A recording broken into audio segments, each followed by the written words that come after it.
من لم يهتم بأمر المسلمين فليس منا، جسے عام مسلمانوں کے حالات کی فکر نہ ہو اس کا ہم سے کوئی تعلق نہیں ہے۔ اور آپ نے ارشاد فرمایا کہ ایمان والوں کی مثال آپس میں ایک دوسرے سے محبت میں، ایک دوسرے پر رحمت اور شفقت میں ایک جسم کی طرح ہے۔ مثل المؤمنین فی توادهم وتراحمهم وتعاطفهم كمثل الجسد الواحد إذا اشتكى منه عضو تداعى له منه سائر الجسد بالسهر والحمى۔ جسم کے کسی ایک حصے کو تکلیف پہنچتی ہے تو پورے جسم پر اس کا اثر پڑتا ہے، پورا جسم بخار سے متاثر ہو جاتا ہے، انسان بیدار رہتا ہے، سو نہیں پاتا، حالانکہ اس کے جسم کا صرف ایک حصہ متاثر ہے مگر پورے جسم پر یہ اثر پڑتا ہے۔ تمام اہل ایمان کی مثال ایسی ہی ہے۔ آپ صلی اللہ علیہ وسلم نے صحابہ کرام کی ایسی ہی تربیت فرمائی تھی، اور وہ آپس میں ایک دوسرے سے ایسا ہی مخلصانہ تعلق رکھتے تھے۔ اس لیے قرآن مجید میں بھی حضور کے اصحاب کی یہ صفت بیان کی گئی ہے کہ والذین معه اشداء علی الکفار رحماء بینہم، کہ آپ کے صحابہ ایسے ہیں جو آپس میں ایک دوسرے پر رحم کرنے والے ہیں۔ تو مسلمانوں کے ذمہ لازم ہے کہ وہ دوسروں کی فکر کریں، خبر گیری کریں، اور صرف مسلمانوں ہی کی نہیں بلکہ دوسرے انسانوں کی فکر کرنا بھی مسلمانوں کے ذمہ ہے۔ لیکن چونکہ جو قریب ہوتا ہے اس کا حق زیادہ ہوتا ہے، اس وجہ سے اہل ایمان کا ذکر کیا گیا۔ جیسے بیوی کا حق آپ نے ذکر فرمایا، خیرکم خیرکم لأہلہ وأنا خیر لأہلی، کہ تم میں بہتر وہ ہے جو اپنے بیوی بچوں کے ساتھ اچھا ہو، کیونکہ آدمی ان کے ساتھ زیادہ رہتا سہتا ہے، زندگی گزارتا ہے، ان کا حق مقدم ہے۔ ایسے ہی ایمان والا ایمان والوں کے ساتھ رہتا ہے تو پہلا حق ان کا ہوتا ہے۔ باقی یہ ہے کہ دوسرے تمام انسان ان کے ساتھ بھی خیر خواہی اور ان کو بھی نفع پہنچانا ایک مسلمان کی ذمہ داری ہے۔ اس امت کو فرمایا گیا کہ اخرجت للناس، کہ یہ امت تمام انسانوں کے لیے پیدا کی گئی۔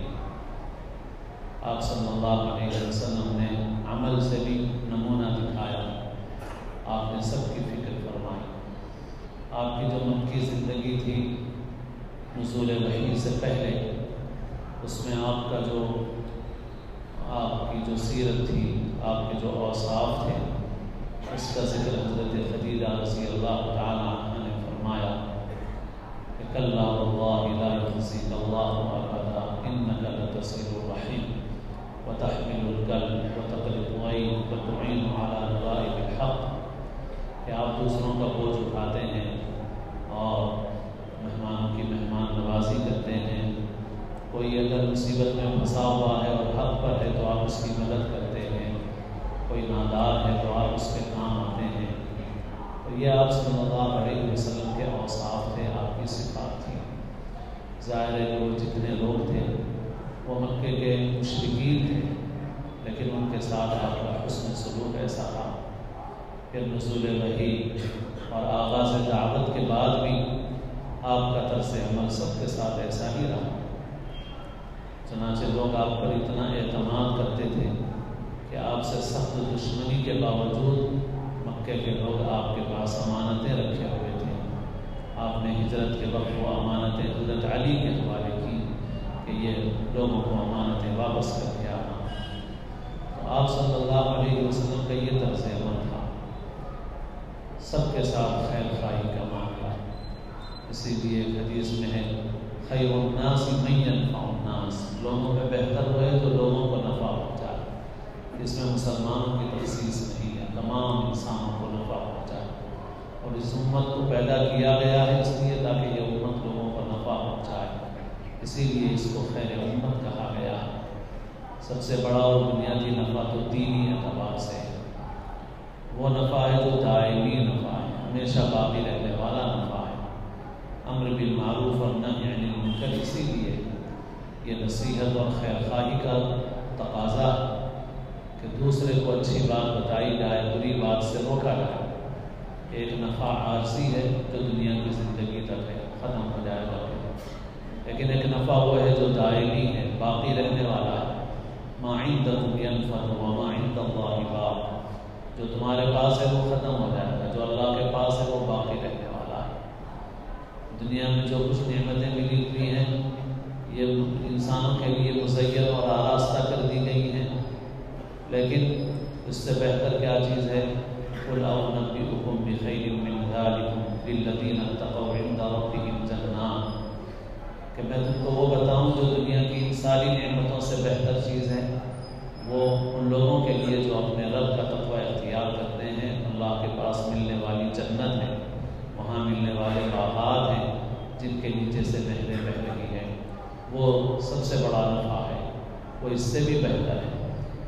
نہی عن المنکر، امر بالمعروف، یہ بھی اسی لیے دین نام ہے خیر خواہی کا، نفع پہنچانے کا، ہر قسم کا نفع پہنچایا جائے۔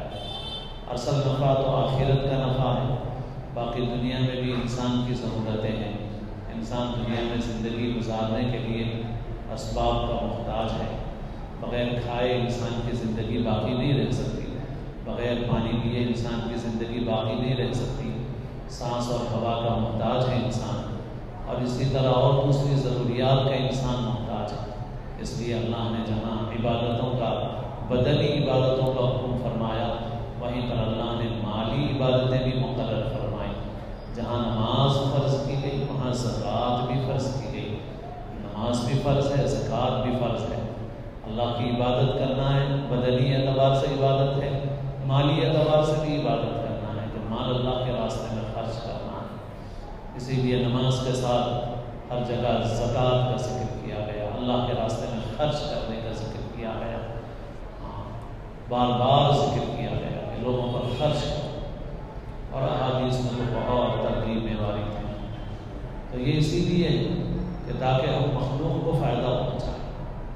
اللہ تعالیٰ کے نزدیک لوگوں میں بہتر وہ ہے جو لوگوں کو فائدہ پہنچانے والا ہے۔ اکمل المؤمنین ایمانا احسنهم خلقا، ایمان والوں میں کامل ایمان والا وہ ہے جو اچھے اخلاق والا ہو، یہ آپ نے ارشاد فرمایا۔ تو دنیا کی ضرورتوں کے اعتبار سے بھی لوگوں کو نفع پہنچانا یہ مسلمان کے دین کا لازمی حصہ بنایا گیا، زکوٰۃ کی شکل میں فرض کر دیا گیا مسلمان کے ذمے۔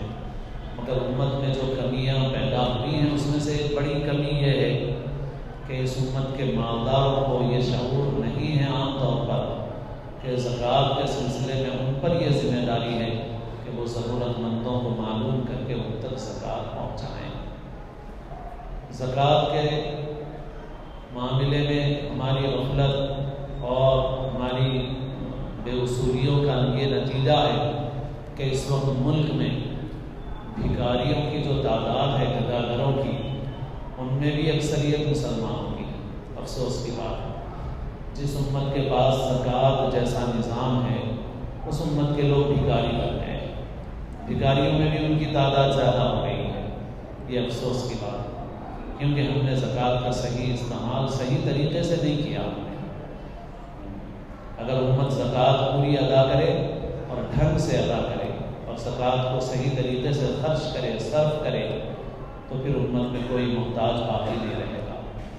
لیکن ہماری بہت سی غلطیاں، ان غلطیوں میں ایک غلطی ہماری شادیاں بھی ہیں۔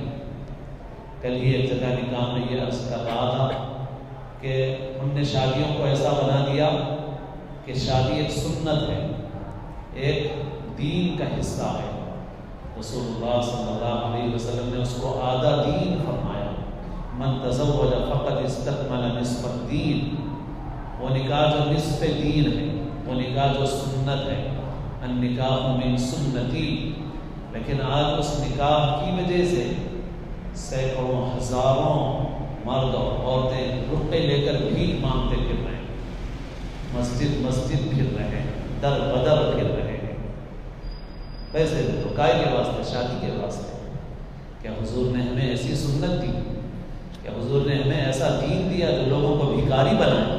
نعوذ باللہ، ہم نے اپنے دین کو بدنام کیا، اپنے دین کو ہم نے بدنام کر دیا۔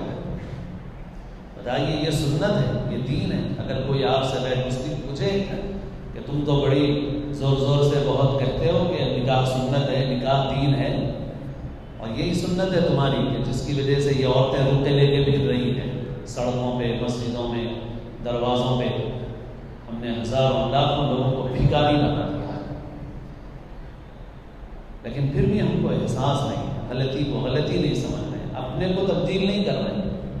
ہم اپنے کو تبدیل نہیں کریں گے تو حالات ہمارے حق میں بدلنے والے نہیں ہیں۔ جہاں تک معاملہ دین کا ہے، دین باقی رہنے والا ہے، دین ختم ہونے والا نہیں ہے۔ کام چلنے والا ضرور ہے، حکومتیں چلتی ہیں، حکومت کرنے والے بدل دیے جاتے ہیں، کام کرنے والے تبدیل کر دیے جاتے ہیں۔ ہم نے اپنے کو تبدیل نہیں کیا تو دین تو ختم نہیں ہوگا، اللہ تعالیٰ دوسروں کو لے آئے گا۔ اللہ نے قرآن مجید میں فرما دیا، وَإِن تَتَوَلَّوْا يَسْتَبْدِلْ قَوْمًا غَيْرَكُمْ ثُمَّ لَا يَكُونُوا أَمْثَالَكُمْ۔ تم اگر منہ پھیرو گے اللہ تمہاری جگہ دوسروں کو لے آئے گا، وہ تم جیسے نہیں ہوں گے،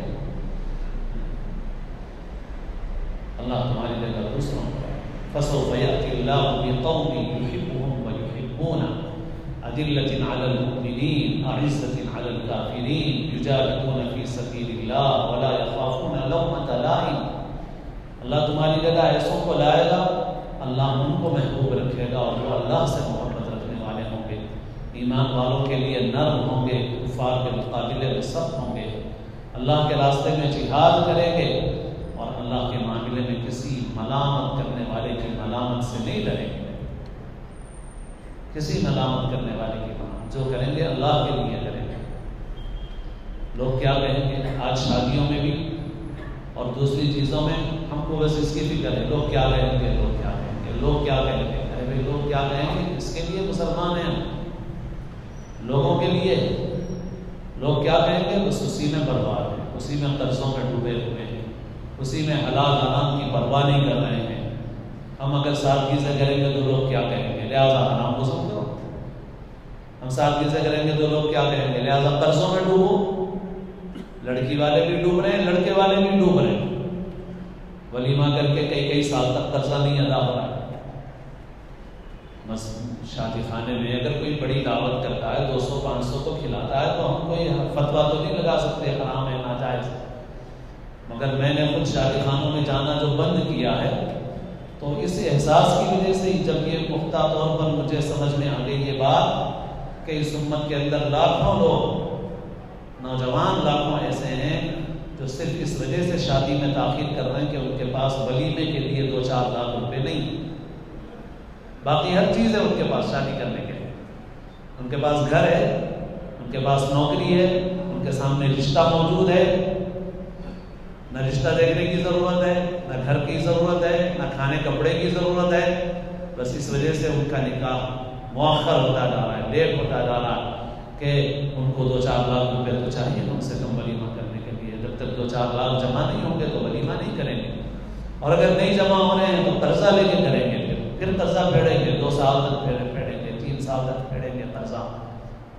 اور یہ 1-2 نوجوان نہیں ہیں، یہ امت میں ایسے لاکھوں نوجوان ہیں، جبکہ دین نے اتنا آسان کیا ہے کہ آپ چائے پلا دیں ولیمہ ہو جائے گا، دودھ پلا دیں ولیمہ ہو جائے گا، کھجور کھلا دیں ولیمہ ہو جائے گا۔ رسول اللہ صلی اللہ علیہ وسلم نے سب سے بڑا ولیمہ جو فرمایا اس میں 1 بکری ذبح فرمایا، اور بکری عربوں کے لیے کوئی بہت بڑی چیز نہیں ہے، عرب تو گوشت کھاتے ہیں، چاول نہیں کھاتے، گوشت اصل کھاتے ہیں، بکری بہت بڑی چیز نہیں ہے۔ حضور نے سب سے بڑا ولیمہ ایک ہی کیا، صرف 1 بکری سے، باقی سب اس سے چھوٹے، اس سے کم مقدار کے۔ تو بہرحال یہ ہے میرے دوستوں، بات میں سے بات نکل گئی، میں یہ عرض کر رہا تھا کہ بھائی آج ہماری غلطیوں کی وجہ سے صورتحال یہ ہو گئی ہے کہ جس امت کو زکوٰۃ جیسا نظام دیا گیا، آج اس امت کے لوگ بھکاریوں میں زیادہ ہیں۔ جس امت کو سادہ شادی سادہ ولیمے کی تعلیم دی گئی ہے، آج وہ امت اس کے لیے مقروض ہو رہی ہے، آج وہ امت اس کی وجہ سے شادیوں میں تاخیر کر رہی ہے، برائیاں عام ہو رہی ہیں۔ تو ان چیزوں کی اصلاح کرنے کی ضرورت ہے، اپنے کو تبدیل کرنے کی ضرورت ہے۔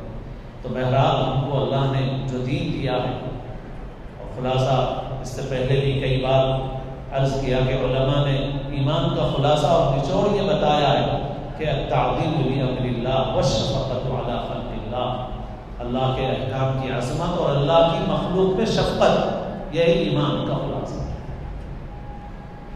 اللہ کی عظمت دل میں ہو، اللہ کی عبادت کرے، اللہ کی عظمت کی وجہ سے اللہ کی عبادت کرے اور اللہ کی مخلوق پہ شفقت کرے، بس علماء نے بس دو ہی جملے عربی کے ہیں، التعظیم بامر اللہ والشفقۃ علی خلق اللہ، اللہ کے احکام کی عظمت، اللہ کی مخلوق پہ شفقت، یہ ایمان کا نچوڑ، ایمان کا خلاصہ ہے۔